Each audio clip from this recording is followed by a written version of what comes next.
Salve, Projetos! Sejam bem-vindos a mais uma edição do Physicast Entrevista, conhecendo pessoas, histórias, andando pelo mundo, fazendo pesquisa etnográfica, fazendo a vida valer a pena. Eu sou Luz Negra, vulgo Giovanni da Física e agora professor.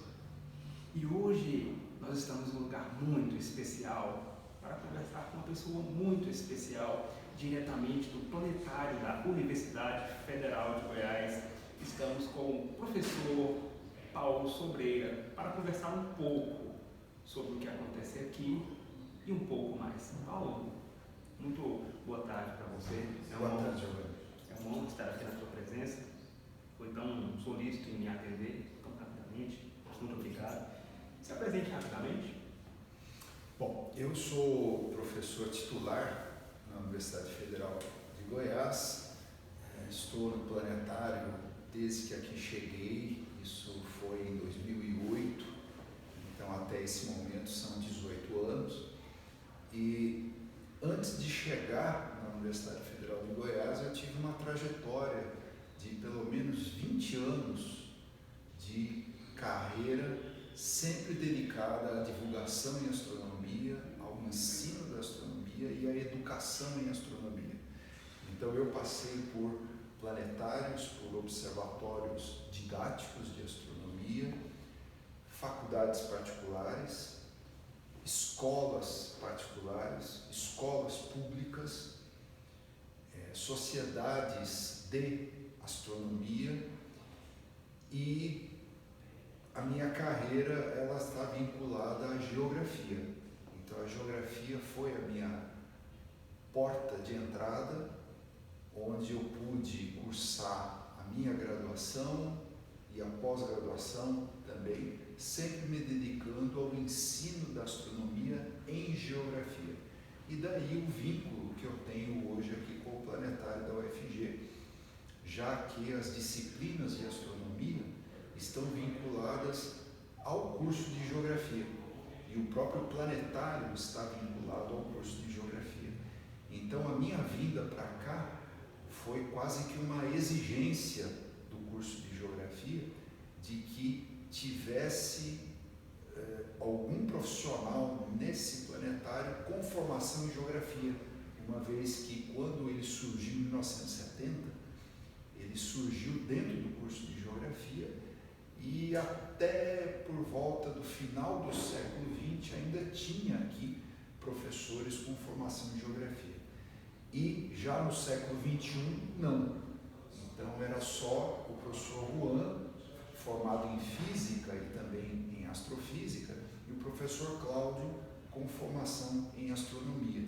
Então houve aí uma exigência de que os próximos professores que para cá viessem tivessem formação em geografia. Então a minha vida aqui foi motivada por isso. E me diga, de onde veio o seu interesse por astronomia? O interesse em astronomia não surgiu isolado, ele surgiu como interesse de saber o que estava acontecendo ao meu redor, porque quando eu me vi perante o mundo, com a diversidade de coisas acontecendo na minha família, na minha rua, com as pessoas conhecidas, com a escola, quando eu fui me deparando que a coisa era muito maior do que só a minha casa, eu comecei a me interessar por tudo que a televisão me trazia. Então, eu sou de uma geração lá nos anos 70, que a televisão era a porta de contato com o mundo. Então, eu passei a ter muito interesse em ciências. Haviam programas científicos na TV, de divulgação, e eu gostava desses programas.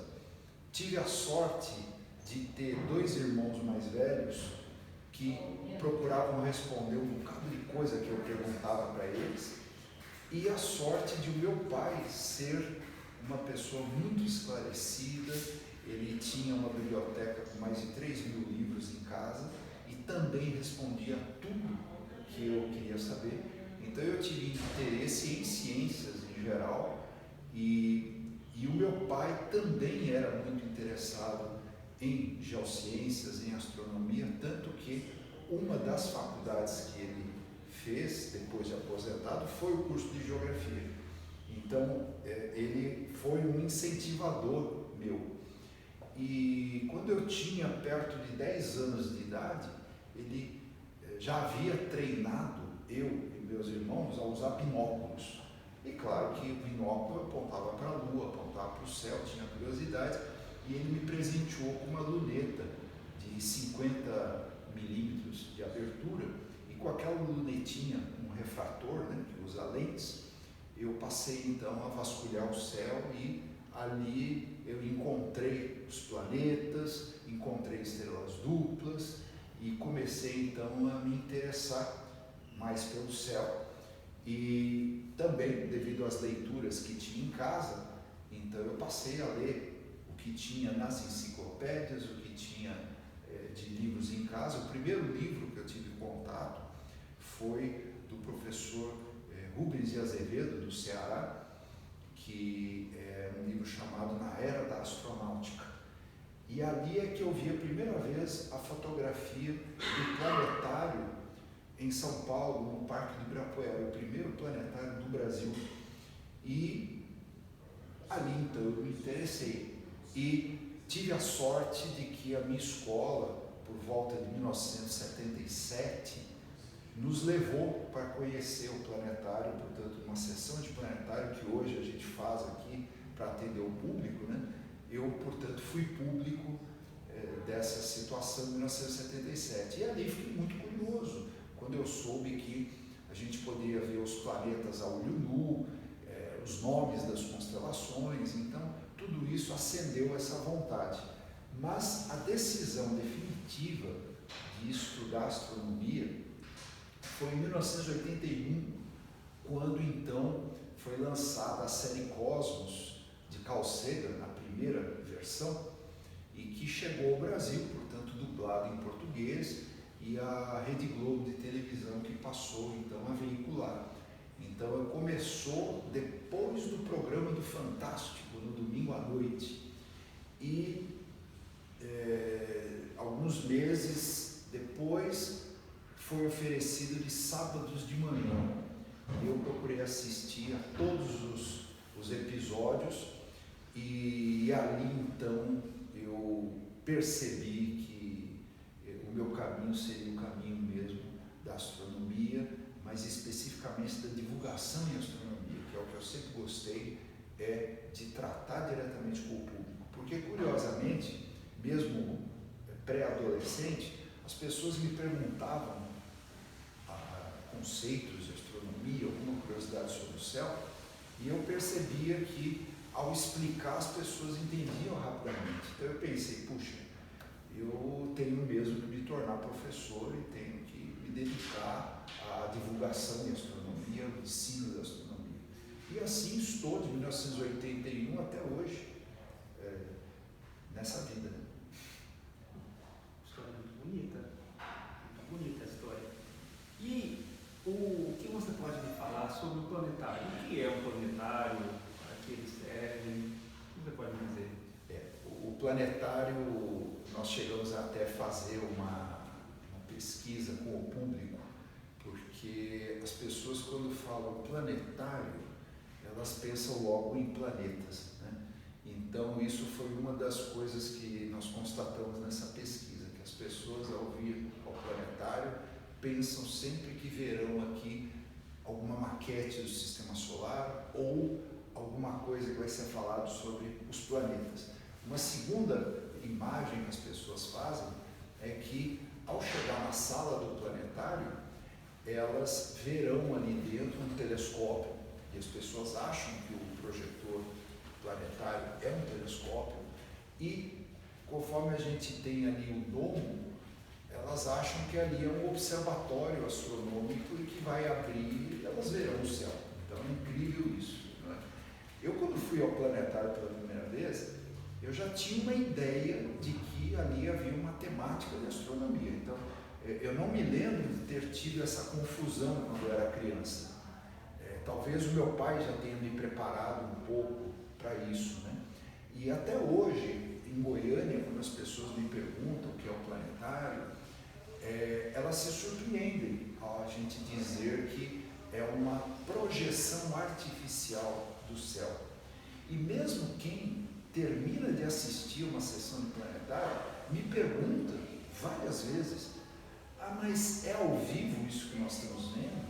Como é que essas imagens saem de dentro do projetor? Então elas imaginam que a gente esteja captando as imagens por telescópio e usando o projetor para projetar, né? E o curioso, né, é que as pessoas não associam que quando elas vêm ao planetário durante o dia, o céu está claro, o sol está lá fora brilhando e outras estrelas além do sol não são visíveis. Então como é que pode ficar tão escuro lá dentro e ver estrelas, né? Então eu diria assim que as pessoas ainda estão vinculadas a uma ingenuidade científica. E daí eu não me surpreendo porque as pessoas são tão facilmente manipuladas por informações que são maldosas, e muitas vezes eu digo que a escola é a grande culpada porque essas pessoas não tiveram uma educação científica adequada sobre diversos temas, não só em astronomia. Então, ao conversar com o público, o primeiro contato nas sessões de planetário sempre é o de explicar o que é o planetário, o que é o projetor planetário, né? Inclusive, até curiosamente, se o projetor só projeta estrelas, ele deveria ser chamado estelar. E existem instituições que têm estelários, porque a projeção dos planetas é algo feito, por exemplo, por computador, por um sistema digital que é chamado de planetário híbrido, onde tem um sistema óptico mecânico para projetar as estrelas e o resto das imagens são todas por computador. O nosso é um planetário clássico, porque ele tem sistemas de engrenagens e projetores para planetas, especificamente. Então ele é um planetário e que uma parte é um estelário. E o que mais agrada nos planetários talvez não sejam as imagens dos planetas, mas é justamente o céu estelar, porque como os planetários eles estão situados predominantemente em cidades com poluição luminosa, as pessoas não estão acostumadas a ver o céu escuro, e no planetário a gente consegue então mostrar como é isso. Eu digo predominantemente porque hoje em dia já tem planetários em áreas mais descampadas, mais rurais, e que eu acho até um absurdo ter um planetário numa situação dessa, porque o céu é a melhor opção, né? Então são observatórios com planetários. Nas cidades isso faz muito sentido, mas em áreas rurais, eu estive recentemente com a equipe aqui do planetário do UFG em dezembro, no Chile, e aí na região de Vicunha, nós tivemos chance de visitar ali pelo menos 2 observatórios astronômicos didáticos, e um deles tem uma situação dessa, que tem um planetário, sendo que o maior espetáculo está do lado de fora do planetário e não lá dentro, né? Então muitas vezes as pessoas vão ao planetário para ver filme, então existe também uma certa confusão de se achar que o planetário é um cinema digital, né? Tem, claro, essa denominação também. O planetário de Anápolis, por exemplo, ele usa essa denominação de ser um teatro digital, e também em Santo André, em São Paulo, também se usa essa denominação de ser um teatro digital, né? Então, são concepções diferentes que os planetários estão ganhando ao longo do tempo. Você comentou sobre o projetor. Eu sei da história de que o projetor desse planetário aqui é diferente dos demais. O que você pode me dizer sobre esse projetor? Bom, ele tem algumas coisas especiais. O modelo desse projetor chamado Space Master, e ele foi inaugurado em Goiânia em 1970, o que significa que ele foi construído provavelmente em 1969.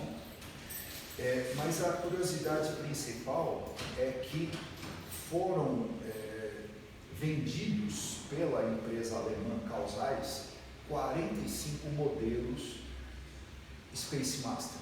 E o nosso é o número 1 dessa série de 45.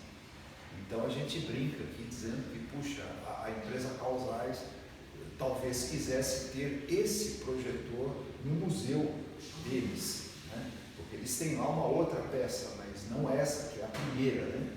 Então essa seria uma peça de colecionador, né? Puxa, é o primeiro, né, que foi fabricado, né?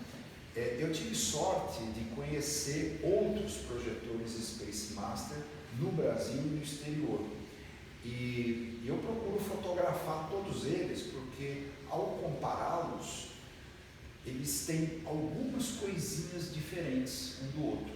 Então o nosso é o modelo mais simples, os outros já ganharam outros recursos. Mas a curiosidade talvez que você queira saber tem a ver com a história desse projetor, como é que ele veio parar em Goiânia. É que não havia previsão de Goiânia ter projetor planetário. Havia previsão de que algumas cidades no Brasil tivessem planetário. E nesse caso foram Santa Maria e Porto Alegre, no Rio Grande do Sul, Florianópolis, Curitiba, Rio de Janeiro, Brasília e João Pessoa. Bom, por quê? O que acontece é que nos anos 60, a Alemanha Oriental, que era a Alemanha socialista, ela tinha uma dívida com o Brasil por conta de ter importado alimentos, e na sua maioria eram grãos, e inclusive café. Só que eles não tinham dinheiro para pagar, e essa dívida foi se acumulando. Até que o primeiro reitor da Universidade Federal de Santa Maria, no Rio Grande do Sul, o professor Mariano da Rocha, ele procurou um senador do Rio Grande do Sul, em Porto Alegre, e fez uma proposta de que aquela dívida que a Alemanha tinha, que ela pagasse na forma de equipamentos científicos e didáticos para o Brasil. E esse senador então levou essa proposta ao MEC, o Ministério da Educação, que aceitou, fez uma proposta então ao governo federal, e o governo então levou essa proposta para a Alemanha. Não sei qual foi o acordo que a Alemanha fez com a empresa Carl Zeiss, não sei se a empresa tinha dívidas com o governo e por isso a empresa Carl Zeiss tomou a frente, mas o fato é que a empresa, entre 1969/1970 até o ano de 1999, ela implantou todos os planetários no Brasil nessa época, até 1999. Então, nessa lista entra, por exemplo, o planetário em Fortaleza, entra o planetário do Espírito Santo, da Universidade Federal do Espírito Santo, entra também o planetário de São José do Rio Preto, planetário isso em São Paulo, de Presidente Prudente, também de São Paulo, da Prefeitura que é de Campinas, que é vinculada também ao Unicamp, tem uma parceria entre as duas instituições. São alguns dos que eu me lembro agora, que também entraram nesse, entre aspas, pacote. E além disso, telescópios e um monte de equipamentos de laboratório para as universidades públicas brasileiras. E nessa história, como eu disse, já tinha uma lista de cidades. E aí é que entra a curiosidade nossa aqui. Acontece que havia um curso de cosmografia para a geografia, e era o professor José Albiratã de Moura que oferecia essa disciplina. E o professor Biratã, ele fez uma solicitação ao MEC para que fosse comprado um modelo do Sol, Terra, Lua, para ele poder ensinar a fase da Lua e estações do ano. Bom, esse modelo pode ser pedido simplesmente com o nome modelo Sol, Terra, Lua, ou um modelo chamado de telúrio, outro nome, ou Harry, e um terceiro nome, planetário. E ele escreveu que ele queria 2 planetários, ele queria 2 modelos desse aí. E esse pedido foi para o MEC, em Brasília.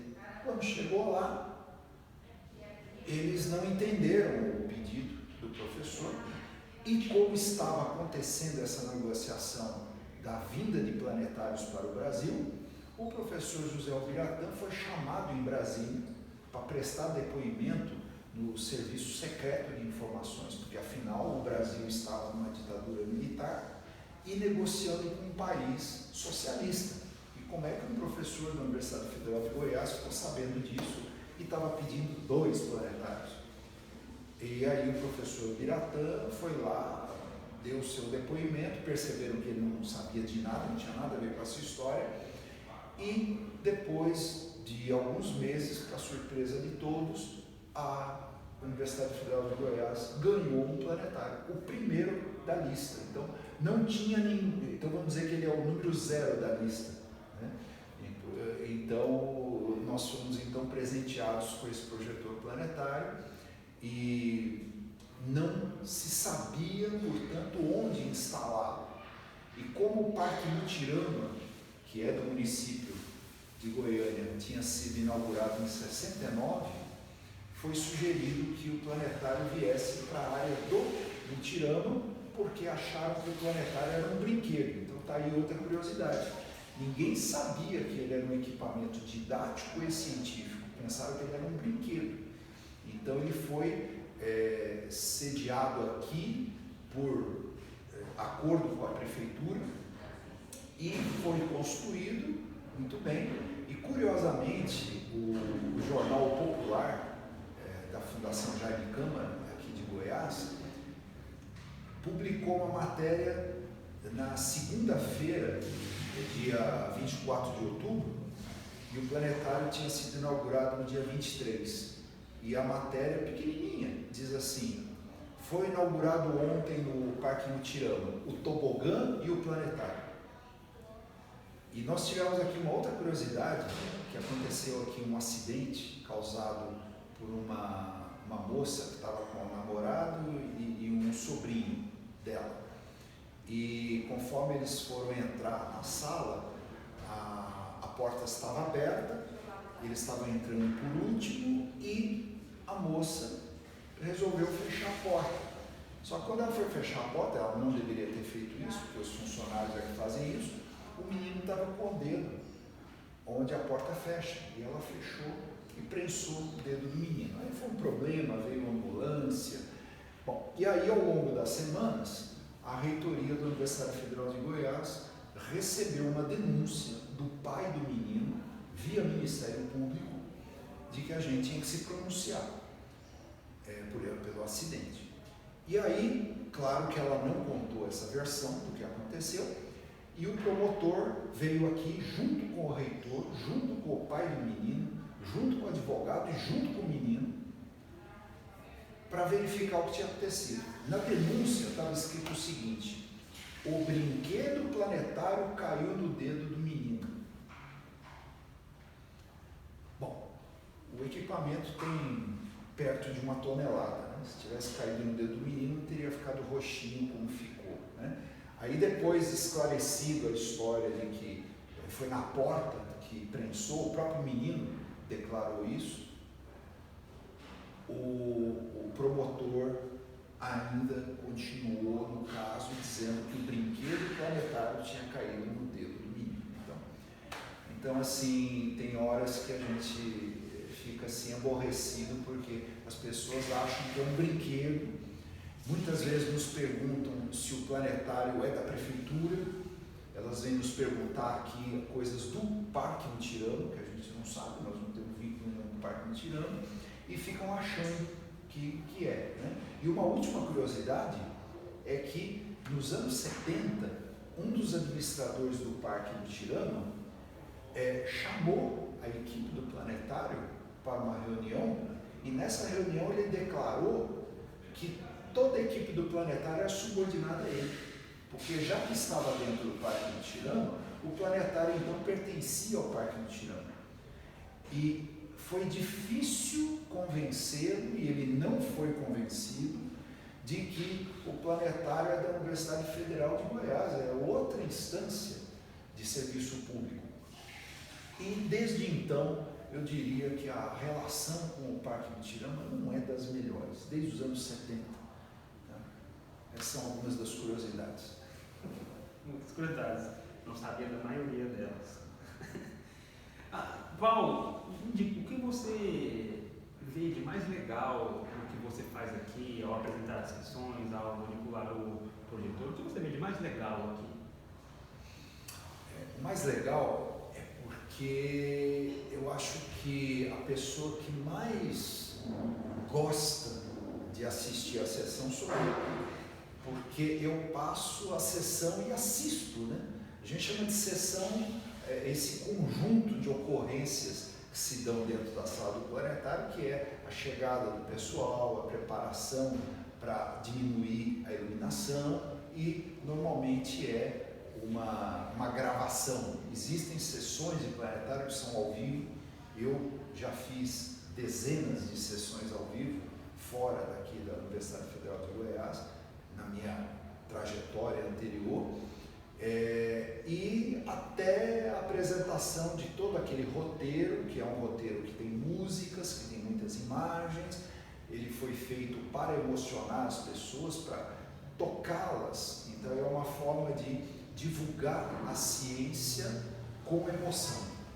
Então, eu diria que eu sou a pessoa que mais gosto, né? Então isso é que me dá vontade de passar uma sessão de planetário, porque eu vou assistir a sessão de planetário.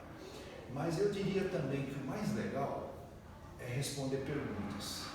Então, essa interação também que a gente faz com o público, da gente abrir para responder perguntas, é muito legal, porque é quando a gente tem oportunidade, então, de esclarecer um bocado de coisa.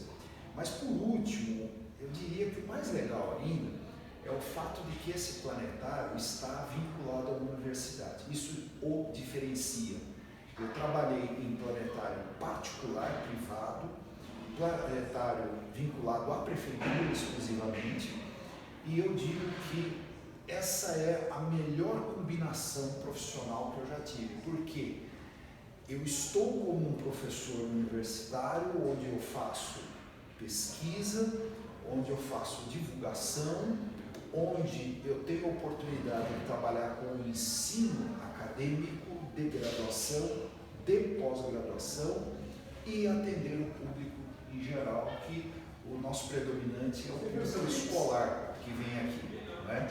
Então, esse conjunto, eu diria que é o mais legal, porque o fato da universidade permitir isso nos torna profissionais completos.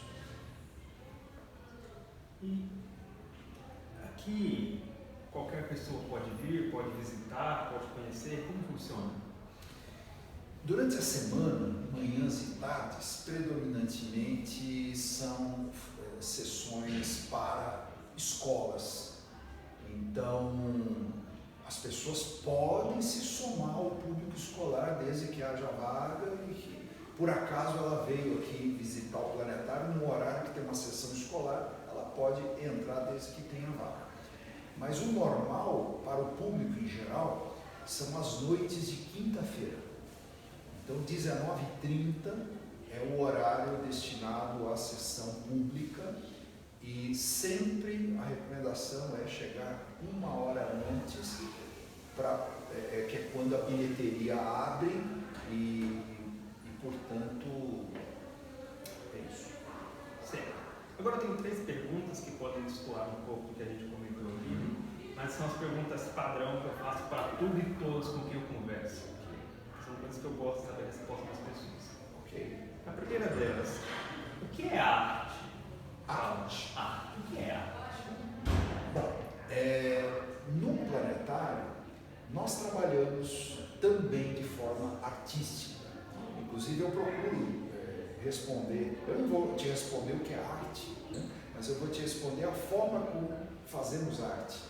Então, eu explico para o público aqui que esse equipamento do projetor planetário, ele é manual, não tem nada de automático.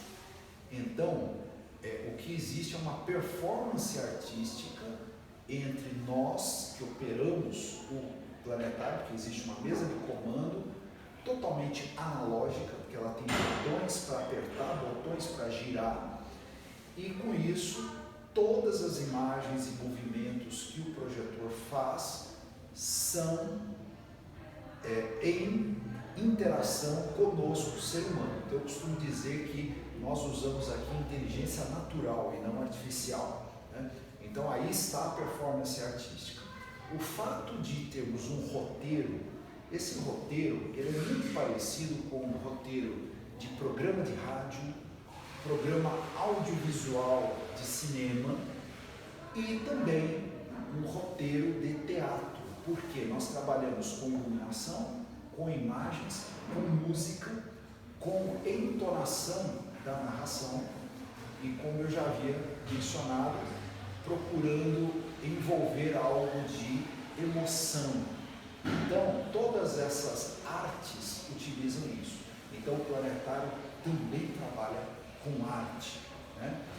E eu considero que, ao observar o telescópio, principalmente olhando para a Lua e olhando para Saturno, que são os dois astros mais lindos para a gente ver no telescópio, que eu também enxergo arte ao observar esses astros. Então, para mim, as formas no universo, elas são formas artísticas. E se a gente pensar na questão artística menos livre, naquela arte mais presa aos padrões geométricos, então nós enxergamos isso no universo. A arte amarrada com a geometria e, portanto, com a matemática. Claro que as leis da física estão por detrás, mas o resultado que a gente enxerga são números, formas, equações, e tudo isso está vinculado à arte ou ao desenho geométrico, né? Então eu enxergo tudo isso arte. E eu considero também que durante uma palestra ou uma aula, mesmo que seja aula acadêmica, pelo menos da forma como eu faço, ela também tem um roteiro, também tem entonação de voz, eu também mostro imagens, eventualmente eu coloco vídeos para os meus alunos, tem disciplinas que eu ponho músicas e depois eu vou conversar a respeito do sentido de por que eu estou usando aquilo.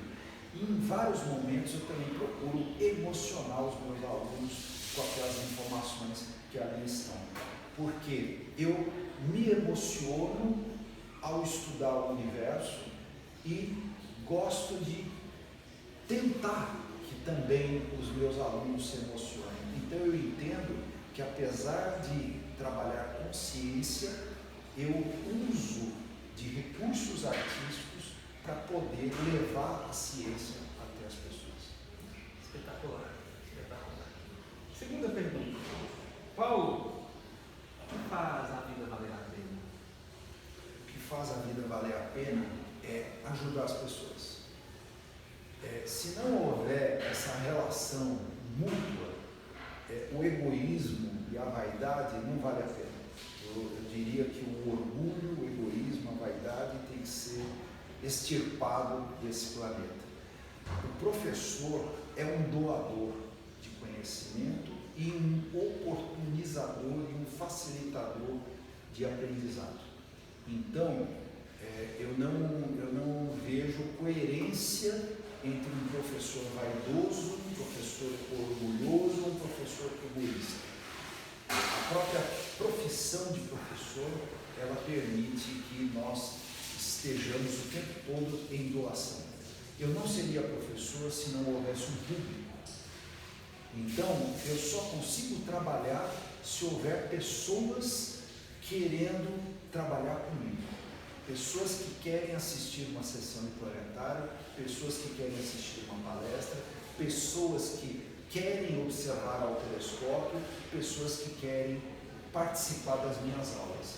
Então, se eu fosse sozinho no mundo, a vida não valeria a pena. A vida só vale a pena porque há outras pessoas em volta de mim e que permitem que o meu trabalho faça sentido. E uma das melhores e maiores emoções que eu tenho é na sessão de planetário, quando escurece e as estrelas ficam visíveis espetacularmente no céu do planetário e as pessoas batem palmas, as pessoas gritam. E também uma outra emoção que eu descobri há poucos anos é a de caçar eclipses totais do Sol. Então eu já tive chance de viajar 3 vezes para os Estados Unidos. Esse ano vou para a Espanha e eu tenho a oportunidade de ver o eclipse, a sombra da Terra, da Lua projetada na Terra, em lugares que tem muita gente. Porque ali as pessoas gritam, elas choram, elas batem palma. É uma emoção impagável a de ver a Lua cobrir o Sol e as pessoas se emocionarem por isso. Então, as pessoas têm que existir para que a vida vale a pena. E se for uma vida saudável, melhor ainda, porque com saúde, não sentindo dor, a vida fica muito boa. E tendo também a consciência tranquila de que a gente está fazendo o bem, que a gente não esteja prejudicando ninguém, eu diria que o sentido da vida também é fazer o bem o tempo todo. Agora, a última pergunta oficial, então. Paulo, o que é educação? Educação, eu sempre entendo que ela é uma relação entre pessoas, mas eu diria que ela é mais ampla. A educação também ela é a relação das pessoas com os animais, as pessoas com os vegetais, a pessoa com o ar, com a água que bebe. Então, uma visão muito mais integrada e ecológica, porque a educação ela vem do respeito. Então, ela vem sempre de o meu direito termina onde começa o seu. Então, as pessoas se relacionarem, as pessoas saberem as regras das relações e das relações sociais, e a educação, então, ela vem daí. O resto é conteúdo. Então, as pessoas muitas vezes confundem educação com ensinar. E eu diria que não. A educação é a preparação para o ensino. Então, a educação ela vem da relação. Então, se não há uma boa relação entre pessoas, não há educação. Não há. Há conflito. A falta de educação gera conflito. A falta de educação gera ignorância, que ela é refletida na forma de agressão ao meio ambiente, agressão às pessoas, a violência social e a falta de educação ela vai gerar o egoísmo, o orgulho e a vaidade.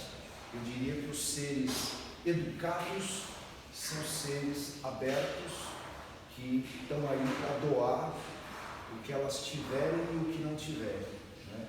Então, eu queria parafrasear Paulo Freire, dizendo o seguinte, que quando a educação ela não foi bem feita, a educação não atingiu os seus objetivos, o oprimido quer ser opressor.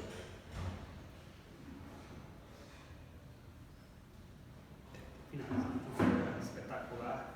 E agora, tem algo que você gostaria de dizer livremente aqui, alguma informação? Algo que você sinta livre para dizer algo, para mim, para quem possa estar nos assistindo naturalmente?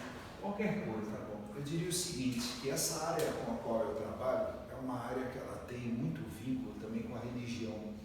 Então, é comum encontrarmos no meio astronômico pessoas que são ateias, porque, afinal, existe um embate histórico entre a Igreja Católica, como a história de, principalmente, Galileu Galilei, e a Inquisição e outras coisas absurdas que aconteceram ao longo da história da ciência. E, mais recentemente, não só a Igreja Católica, mas também as igrejas evangélicas em geral, têm alimentado um negacionismo científico medonho. E eu diria o seguinte, que, infelizmente, na minha visão, existe uma ignorância por parte dos meus colegas cientistas, por desconhecer as religiões, e pelos meus colegas religiosos por desconhecer a ciência. Então, eu diria que nós vamos ter uma harmonia no futuro, sei lá quando, daqui a não sei quantos séculos, quando religião e ciência começarem a dialogar mais. E com isso, então, os dois campos vão ver que muito se complementa e portanto, eu me sinto assim privilegiado por também ter conhecido diversas religiões e entender onde nós estamos falando sobre o mesmo universo e não ter, portanto, preconceitos com conhecimentos religiosos.